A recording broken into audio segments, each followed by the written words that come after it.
दो विलेजर बहुएं होती हैं, गांव की बहुएं होती हैं। एक के परिवार में सिर्फ उसका खामद और उसकी सास होती है नीता, जो कि गांव की बहू होती है और गरीब परिवार में रहती है। वो बाबा जी के पास जाती है और उससे कहती है, बाबा जी कुछ ऐसा करें कि मैं बहुत अमीर बन जाऊं, और मुझे अमीर होने का बहुत शौक़ है। हमारे पड़ोस में बहुत बड़ी हवेली है, उसमें एक बहू रहती है और वो बहुत बड़े घर से आई है और उनकी हवेली भी बहुत बड़ी है।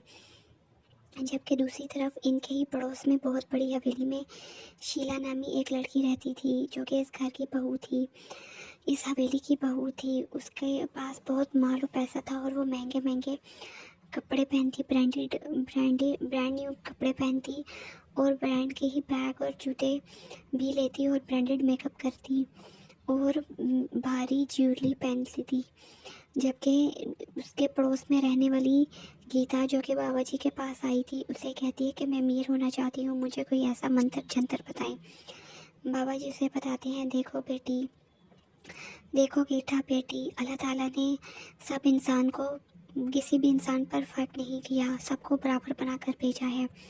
तुम अपने अंदर सलाहियत ढूंढो, तुम्हारे अंदर भी अल्लाह ने कोई खूबी रखी होगी।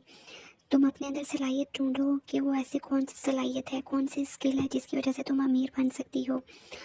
ना कि इन शॉर्टकट रास्तों पे जाओ। ये शॉर्टकट रास्ते परमानेंट नहीं होते, ये टेम्परेरी होते हैं, आरसी होते हैं, और इनसे कभी भी कामयाबी नहीं मिलती। जाओ अपने घर, 5 वक्त की नमाज अदा करो, अल्लाह ताला को याद करो, दुरूद इब्राहिमी का कसरत से विर्द करो, बावुज़ू रहो और अपने गुनाहों पर इस्तग़फ़ार करो कसरत से, और अल्लाह से अपने माली हालात बेहतर होने की दुआ करो। जबकि दूसरी तरफ जो बड़े घर की बहू होती है, वो जैसे बड़े घर की बहू होती है वैसे वो बड़े दिल की भी होती है।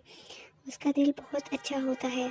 उसने बड़े घर की बहू होने की बड़े घर की बहू होते हुए भी उसमें कोई गुरूर और तकब्बुर नहीं होता। वो हर एक को इंसान समझती है और उनसे इंसानों की तरह ही पेश आती है।